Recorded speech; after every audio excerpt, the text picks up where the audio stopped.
Hello everyone. तो आज हम जानेंगे कि सी शार्प के अंदर हम कैसे किसी भी मेथड से एक मल्टीपल टाइप्स ऑफ डेटा को रिटर्न कर सकते हैं उस मेथड की तरफ जिसने उसे कॉल किया है। तो आगे बढ़ने से पहले आपसे रिक्वेस्ट है कि आप इस चैनल को सब्सक्राइब करें और बेल आइकन दबाइए ताकि इस तरह के सी शार्प के जो हिडन टिप्स एंड ट्रिक्स हैं वो आपको मिल सके और आप उस बारे में जान सकें। और हम कोशिश करते हैं कि डेली एक अपलोड करें हम, तो डेली आपको उसके नोटिफिकेशन मिलते रहेंगे अगर आप उस बेल आइकन को दबाएंगे सब्सक्राइब करने के बाद। तो प्लीज़ सब्सक्राइब कीजिए और बेल आइकन को दबाइए। चलिए आगे बढ़ते हैं। तो सी शार्प के अंदर बेसिकली हमारे पास चार तरीके होते हैं जिससे हम कोई भी फंक्शन से या कहीं मेथड से मल्टीपल टाइप्स ऑफ डेटा को रिटर्न कर सकते हैं। तो उसमें से पहला मेथड होता है वो है classes and structures. Classes and structure सबसे बेसिक मेथड होता है जो आपके दिमाग में पहले आएगा जब भी आप सी शार्प के अंदर प्रोग्राम करेंगे कि किस तरह से आप उस जो मल्टीपल टाइप्स ऑफ डेटा को रिटर्न कर सके दूसरे फंक्शन पे। तो अब जब मैं यहाँ पे बोल रहा हूँ कि मल्टीपल टाइप्स ऑफ डेटा, तो क्या मतलब है इसका?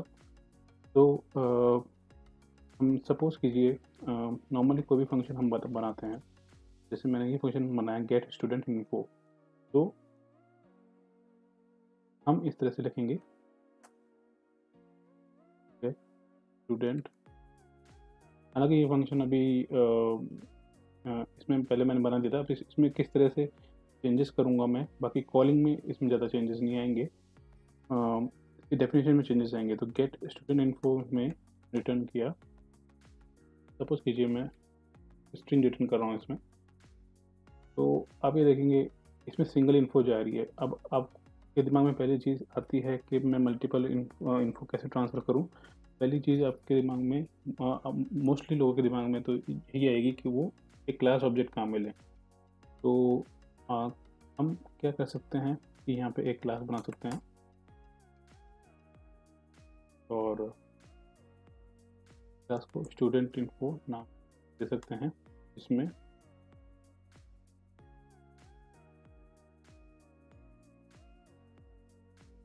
Name,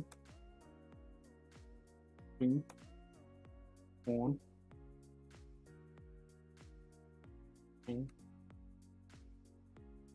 email.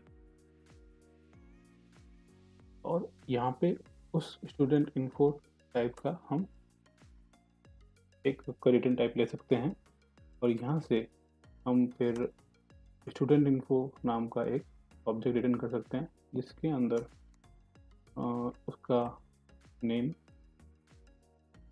सपोज कीजिए ABC, ईमेल abc@test.com और फ़ोन 1 2 3 4 5 जो भी है इसमें आप कुछ भी अभी फ़िलहाल करके कुछ भी डाल देते हैं। और फिर हम यहाँ पे इसको हमको दिखाना है। तो क्योंकि अब देखिए ये स्टैटिक मेथड है तो ये यहाँ पे अभी एरर देगा। तो हमें इस फंक्शन को भी स्टैटिक बनाना पड़ेगा क्योंकि स्टैटिक ही डायरेक्टली कॉल हो सकता है बिना कोई ऑब्जेक्ट बनाए। अगर हमें बिना स्टैटिक इसको कॉल करना होता तो हमें प्रोग्राम क्लास है इसका ऑब्जेक्ट बनाना पड़ता, लाइक दिस। ठीक है, एरर गया।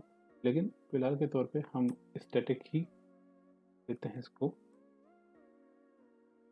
अब यहाँ पे स्टूडेंट इन्फो थी, यहाँ पे इसका नेम, फ़ोन, ईमेल। अब देखिए यहाँ पे हमने इस ऑब्जेक्ट के अंदर इस मल्टीपल टाइप्स ऑफ डेटा को रैप करके एक ही ऑब्जेक्ट के अंदर हमने इसको दे दिया। मैं एक काम करता हूँ कि आपको थोड़ा मल्टीपल टाइप्स का डेटा हो उसके लिए फ़ोन नंबर को इंट कर देते हैं और यहाँ पे जैसे हम कर देते हैं। अब इसको रन करेंगे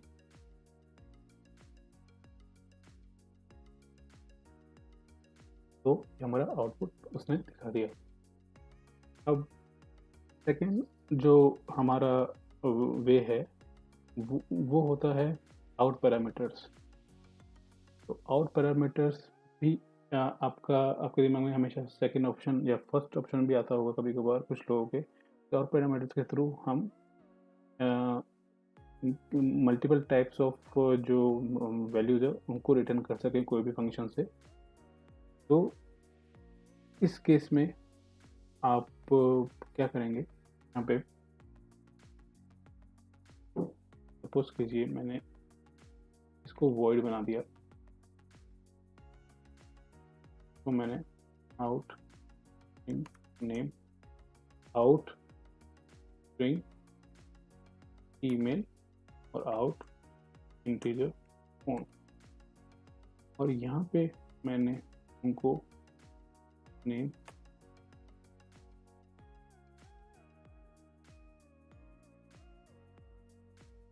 email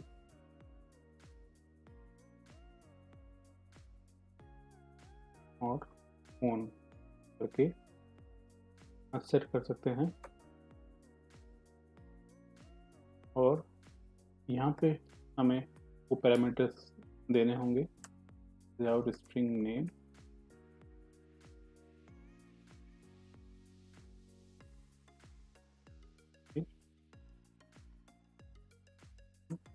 phone, sorry int phone. और यहाँ पे हम फिर सीधे सीधे name email sorry phone email यहाँ लगा सकते हैं। अब चूंकि ये वॉइड है तो ये एरर देगा, तो इसलिए हम यहाँ पे इसको हटा सकते हैं। तो स्टार्ट किया हमने, ठीक है, वही आउटपुट आ गया। अब जो हमारा अब इस मेथड के अंदर आप हो सकता है इसमें क्या परेशानी है इस मेथड के अंदर कि अगर मान लीजिए 10 20 30 वैल्यूज आपको रिटर्न करनी है, तो आप सोचिए कितना ये लंबा जाएगा, कितना आगे तक जाएगा। तो दूसरा तरीका आउट पैरामीटर्स के अंदर ही जो है वो ये है कि आप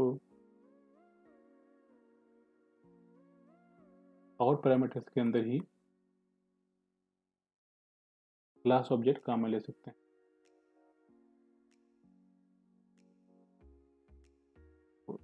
स्टूडेंट इनको इसी तरीके का मैंने यहाँ पे काम किया, आउट स्टूडेंट इनको स्टूडेंट ले लेते हैं इसको, और यहाँ पे भी स्टूडेंट कर देते हैं। और ये अभी भी वॉइड है, तो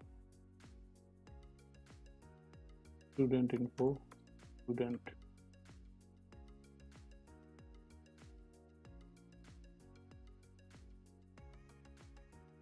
ठीक है। तो इसमें भी आप उसको कई सारी इंफॉर्मेशन को क्लास के अंदर रैप करके और फिर आप उसको एज अ आउट पैरामीटर लेके भी मल्टीपल टाइप्स को आप रिटर्न कर सकते हैं कॉलिंग फंक्शन को। तो कॉलिंग फंक्शन को इसको रन करते हैं, ठीक है, आउटपुट आ गया। अब क्योंकि ये चीज़ भी क्या होती है कि कभी कभार ये तब सही है कि भाई हमें ये क्लास बनाई, तो क्योंकि की क्लास इस फंक्शन के अलावा भी अगर कहीं और काम में आ रही है तो ये क्लास बनाने का कुछ मतलब है। लेकिन अगर ये कहीं और काम में नहीं आ रही है, सिर्फ यही काम में आ रही है, तो वैसे तो कोई फ़र्क नहीं पड़ेगा आप इसको बनाए चलिए बनाए, लेकिन एक तरह का आपका लाइन ऑफ कोड इंक्रीज हो रहा है। और ये भी है कि आप अगर क्लास आपको ढूंढने में कि भाई कहाँ पर है, तो कई सारी प्रॉब्लम्स आएंगी अगर, क्योंकि ये अलग से आपने पूरी क्लास बना दी है।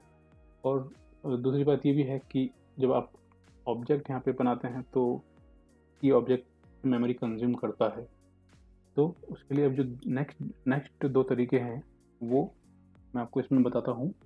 तो नेक्स्ट तरीका अब हमारा जो आता है वो है anonymous types return through a dynamic return type.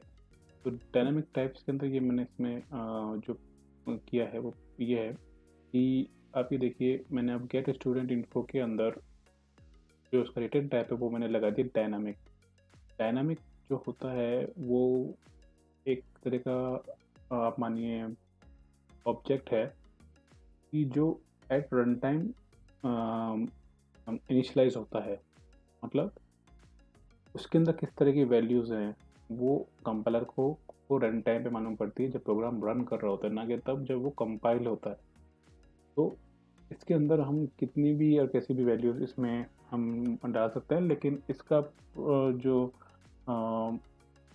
सबसे बड़ा जो इसमें प्रॉब्लम है वो ये है कि एट प्रोग्राम जब हम बनाते हैं तब उस टाइम इसकी क्या क्या वैल्यूज़ होंगी और किस क्या क्या होंगी, तो वो जानना थोड़ा थोड़ा सा मुश्किल हो जाता है। लेकिन चलिए, इसमें अब गेट स्टूडेंट इन्फो का मैंने इसको रिटर्न टाइप मैंने काम में लिया है। तो इसमें आप देखेंगे कि मैंने इसके अंदर ये रिटर्न कराया है। तो ये क्या है, ये इसको बोलते हैं हम एनोनिमस ऑब्जेक्ट। एनोनिमस ऑब्जेक्ट एक तरह का ऑब्जेक्ट है जिसका कोई नाम नहीं है, या वो कोई किसी क्लास से जुड़ा हुआ नहीं है, या किसी क्लास का ऑब्जेक्ट नहीं है। वो बस एक रैंडमली डायनामिकली मेमोरी के अंदर स्टोर्ड ऑब्जेक्ट है जिसके अंदर कुछ डेटा है, और ये यहीं तक ही सीमित होता है क्योंकि इसका कोई नाम नहीं है, तो इसको हम कहीं और भी काम में नहीं ले सकते। तो इसमें हमने इसको ये तीन जो वैल्यूज़ हैं इनको हमने रिटर्न किया, और ये यहाँ पे आ गई। अब आप देखेंगे कि ये नेम को डायनामिक दिखा रहा है, और अगर मैं यहाँ पे डॉट लगाता हूँ तो आप देखेंगे कि इंटेलिजेंस में इसका कोई प्रॉपर्टी का नाम नहीं आ रहा, क्योंकि ये एक डायनेमिक है, क्योंकि ये कंपाइल टाइम के ऊपर नहीं बन रहा, ये रन टाइम के ऊपर बन रहा है। तो अभी कंपाइलर को नहीं पता कि इसमें क्या क्या वैल्यूज़ आने वाली हैं, तो इसलिए इंटेलिजेंस के अंदर डॉट लगा के वो नहीं दिखा रहा इन इसकी प्रॉपर्टीज़ का नाम। तो अब इसको रन करते हैं।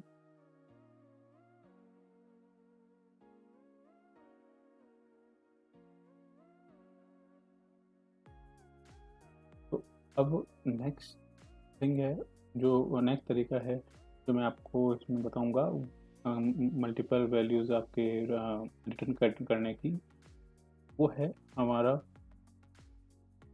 टपल्स। टपल्स या कहीं जो अभी लेटेस्ट नाम है वो है वैल्यू टपल्स। ये रिसेंटली सी शार्प के अंदर आए हैं, पहले भी थे, लेकिन जो इसका रिसेंट वर्जन है, आई थिंक मैं आपको वही बताऊंगा। अगर आपको इसका पहले वाला वर्जन जानना है, अगर आप पुरानी सी शार्प या कहीं सी शार्प 7 से पहले अगर आप काम में ले रहे हैं, तो वो आपको या तो मैं आगे कोई वीडियोस आएंगे, आगे कुछ ऐसा आएगा तो मैं उसमें आपको बताऊंगा, नहीं तो आप उनको नेट पे देख सकते हैं। बट मैं सजेस्ट करूंगा कि आप, जैसे क्योंकि अभी .NET 5 आने वाला है, तो आप वैल्यू टपल्स के ऊपर जो लेटेस्ट वर्जन है जो मैं आपको इसमें बताऊंगा, उसी के ऊपर आप फोकस करें और उसी को काम में लें। ये काफ़ी इंटरेस्टिंग चीज़ है, और काफ़ी आपकी कोडिंग को काफ़ी आसान भी बनाएगी। तो चलिए देखते हैं कैसे होता है। सबसे पहले वैल्यू टपल्स के अंदर आप ये ध्यान रखिए कि आपको एक पैकेज, अगर आपके सॉरी अगर आप .NET 4.6.2 या उससे कम का काम में ले रहे हैं, या .NET Core 1 से कम का काम में ले रहे हैं, सॉरी 1 पॉइंट जो अपना एक्स जो भी वर्जन है 1.x के अंदर, या .NET के अंदर .NET स्टैंडर्ड का आप 1.x काम में ले रहे हैं, तो पुराने वर्जन्स के अंदर आपको एक रेफरेंस एक सॉरी पैकेज आपको डालना पड़ेगा। और वो पैकेज आप पैकेज मैनेजर कंसोल खोल के, और यहाँ पे ये लिखकर install dash package system dot value tuple लिख के आप एंटर दबा के आप उसको इंस्टॉल कर सकते हैं। अब क्योंकि ये मेरे पहले से है, तो ये अभी इसमें ये बताएगा ऑलरेडी एग्जिस्ट। तो ये इंस्टॉल करने के बाद आपको क्या करना है कि अब इस तरह का डेटा आप ट्रांसफ़र करना चाहते हैं इस फंक्शन से, वो आप यहाँ पे सीधे-सीधे लिख ही देंगे। जैसे स्ट्रिंग ब्रैकेट लगा के आपने लिखा स्ट्रिंग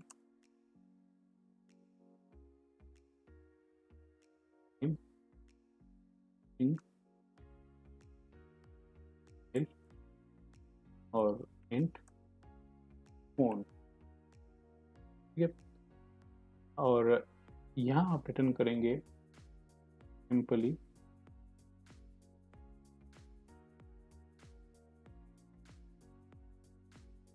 ब्रैकेट लगा के एबीसी का ईमेल और फ़ोन। तो ये देखिए, और जब यहाँ पे आपके स्टूडेंट इन्फो यहाँ पे आ गई तो आप यहाँ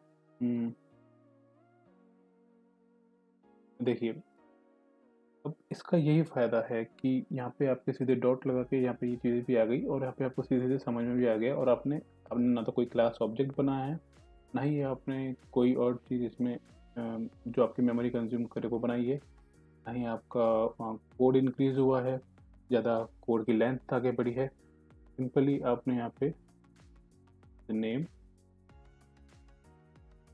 फ़ोन, ईमेल, ठीक है? तो ये देखिए कितना आसान हो गया इसमें।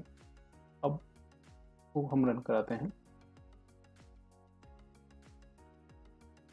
ठीक है? तो अब देखिए इस तरह की चीज़ें आपको हमेशा मैं बताऊंगा वीडियोस में जो लेटेस्ट हैं, नए सी शार्प के जो आए हैं। तो आप इस चैनल को आप सब्सक्राइब कीजिए और बेल आइकन दबाइए, और टपल्स के बारे में और भी कई चीज़ें आगे मैं आपको बताऊंगा धीरे-धीरे। अभी तो ये एक शॉर्ट एंड स्वीट फटाफट जो आपको समझ में आ जाए चीज़ें, उसके हिसाब से वीडियो था। आप जाइए नेट पे रिसर्च कीजिए, कुछ अगर आपको प्रॉब्लम आती है तो आप कमेंट्स में ज़रूर लिखिए। मैं आगे आने वाले वीडियो में आपकी प्रॉब्लम सॉल्व करूँगा या आपको पर्सनली उसका आंसर भेजूँगा। अगर वो आपकी प्रॉब्लम ऐसी है जो कई लोगों को नहीं आ रही है, सिर्फ़ आपके ऊपर ही है, तो उसका मैं आपको पर्सनली आंसर भेजूँगा। बाकी अगर वो प्रॉब्लम कॉमन है तो उसके ऊपर मैं वीडियो बनाऊँगा। तो सब्सक्राइब कीजिए और बेल आइकन दबाइए, और आपका बहुत-बहुत शुक्रिया देखने के लिए वीडियो। Thank you. बाय-बाय।